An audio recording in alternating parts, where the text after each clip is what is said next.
wicket. For 5:30, there will be a 10-minute interval.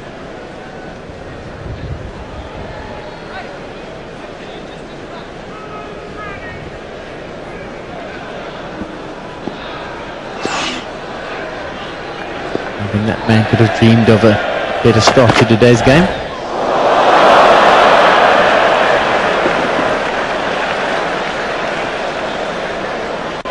Well, there's that. It was a quick ball, wasn't it? 88 miles an hour. Serious bounce as well. Generous contribution by Andrew Flintoff to the South African cause. 5 runs have been hard to come by today.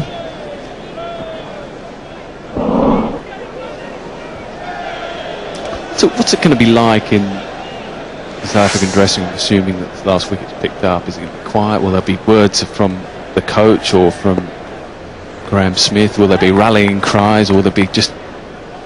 It's going to be too quick to do anything. They're going to have to be back out there in 10 minutes changed and ready to go.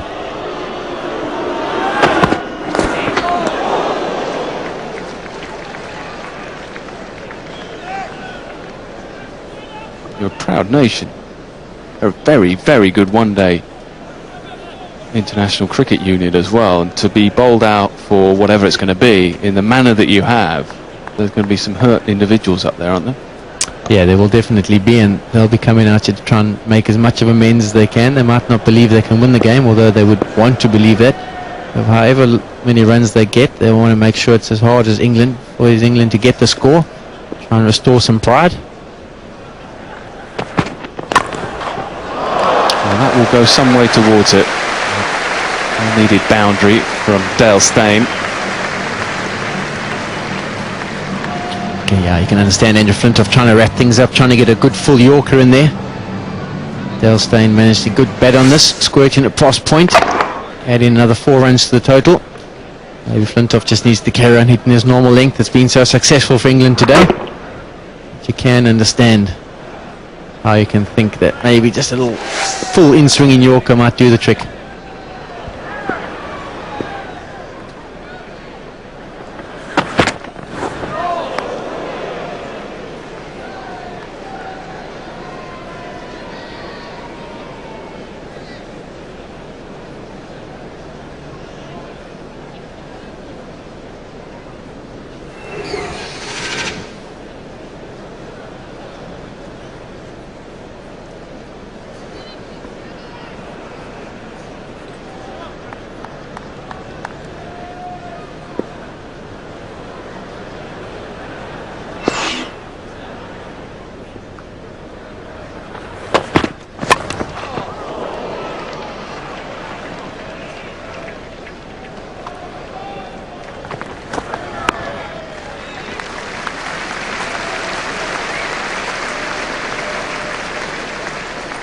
There's the floodlights that might not be used tonight. South Africa playing a bit of a green friendly game out here, saving on electricity.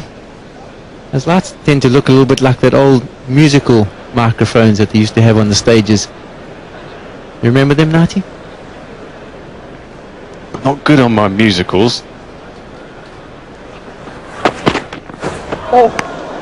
Never seen a film where they're singing into those mics on the stage. Did have an underprivileged... I'll go with it. I'll believe you. Some of the viewers, I'm sure, will have seen something similar to that.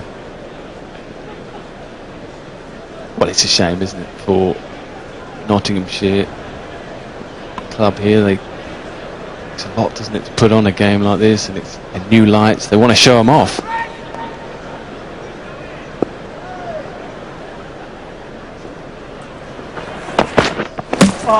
Well, there it is. Andrew Flintoff, as he often does, wrapping up an innings for England with a full and straight Yorker. Far too good for Dale Steyn.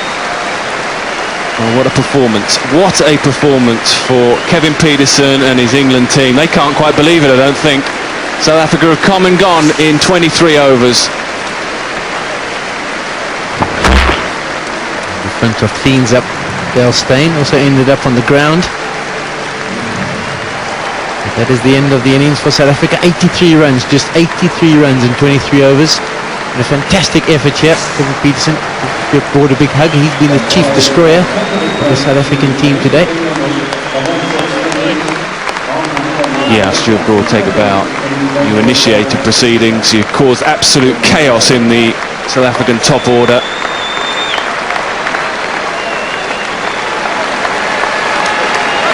Yeah, and he wants his teammates to follow quickly behind because they've all been outstanding and fully appreciated by all here at Trent Bridge. Local boy now, of course.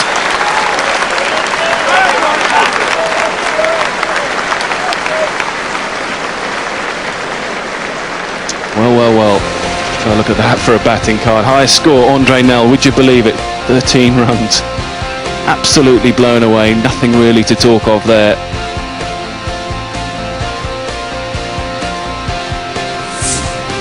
Very impressive bowling figures. Jimmy Anderson, his 5 overs tend to look a touch ordinary compared to the rest.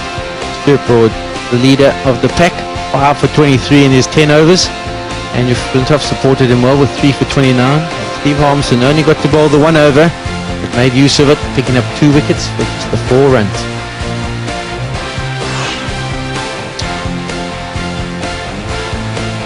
There it is, England need just 84 runs to win this second one-day international. Well, there is some life in this pitch. And as Ian Bell and Matt Pryor start this England reply, they'll be aware of that. I know there's some pace in the South African attack as well. Dale Steyn, for one, has genuine pace.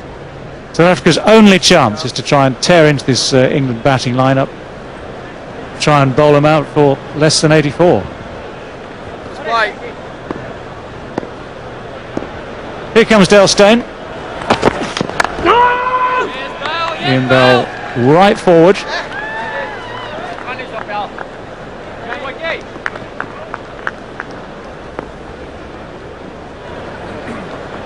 So the trick now for Graham Smith is to work out exactly what sort of field he's going to deliver what would be an unlikely result in his favour. 2 slips are in there.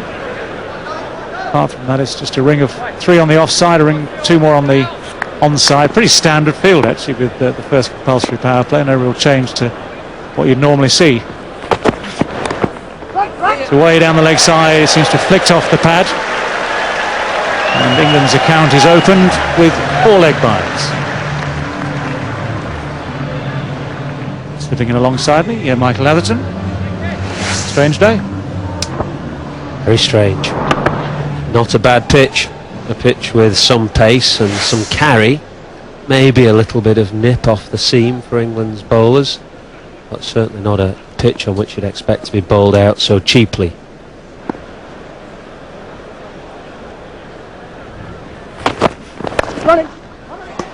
Nice little shot through mid-wicket from Ian Bell. First runs off the bat in this innings. AP Duminy, the man doing the chasing, keeps it down to 2.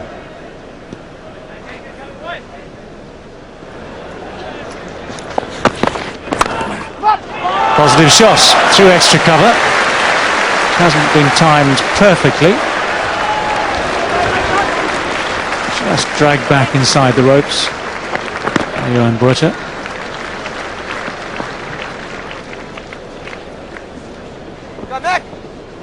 There's some thought that Matt Pryor might think about giving up the gloves at the start of the year, but this is where being an all-rounder can play to his advantage. He comes into this innings full of confidence. This is the bit of fielding which is perfectly good, although the third umpire wants to have a look. But Pryor, after 6 catches and a couple of very good ones, one brilliant one, will start his innings in a confident frame of mind.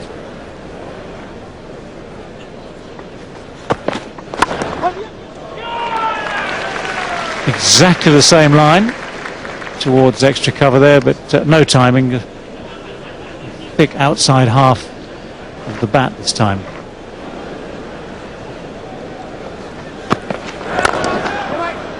Good shot. Straight down the ground from Matt Pryor. The first boundary off the bat in this innings. Remember, the account was opened with 4 leg byes, but it's a good positive shot this.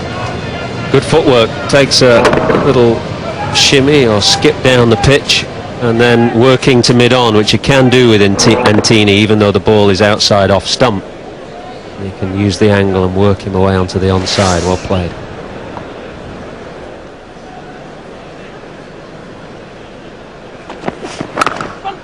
That's well timed, well placed. The chase is on, and it's going to be 4 runs from the first ball of the over. Nicely timed from Ian Bell. Yes, he is a sweet timer of the ball. This was nothing more than a push really off the back foot, and the pace of Steyn and the timing of Bell allowing the ball to just race away. There was no real follow through of the blade, pushing the ball into the gap.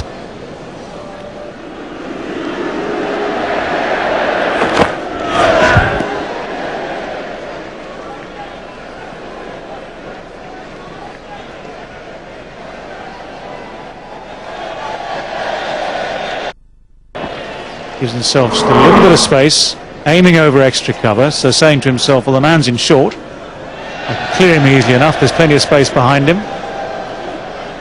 The only problem, he didn't make contact.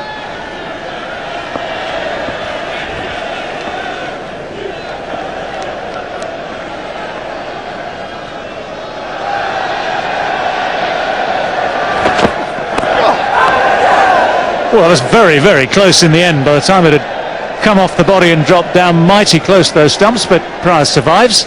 21 without loss.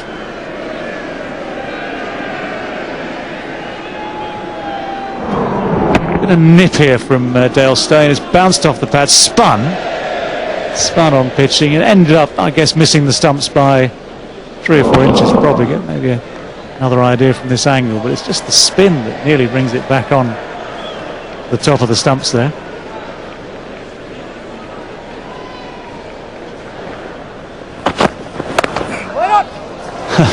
Well, that is timing for you. No more than a firm push, but hard into the ground. That would have hit a hard part of the square. And although it was going straight for cover, it had so much timing, so much power in the end that it just bounced well over his head.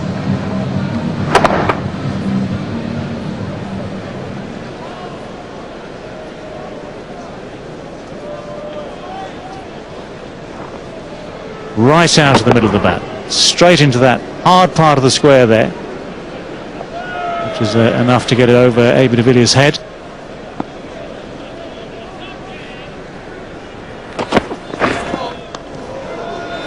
No ball. Might well have been called wide as well. It was quite a quick delivery. Just over the 90-mile-an-hour mark. With the front foot no ball, the batsman, Ian Bell, now gets a mighty close, wasn't it? That man has to come in. Was he in it? Now the rules about these free hits, basically the field has to stay exactly as it was for the previous delivery. Nothing can change. Hence Gibbs coming back in short again. He just slipped back to an orthodox extra cover. He's now back at short extra cover. Up it goes. Caught, but of course not out. Well, that's the whole point of the free hit, isn't it? It is intended to penalise the bowler. All it brings from Dale Steyn is a bit of a wide grin, nothing more than that. He's tried to get it over extra cover, he hasn't really got hold of it at all. Huerta takes the catch, but knows full well, of course, that it's meaningless.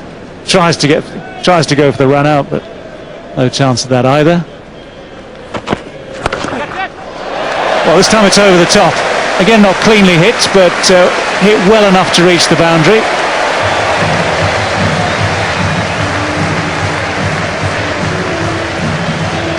Second boundary of the over, and this is now becoming a very expensive over. Steyn's bowling at about 90 miles an hour here, quickly. Prior's making it quicker. Because, again, as he did to Antini a couple of overs ago, he skipped down the pitch a couple of strides. So he did well to get the pull shot out. He had to be smart about it.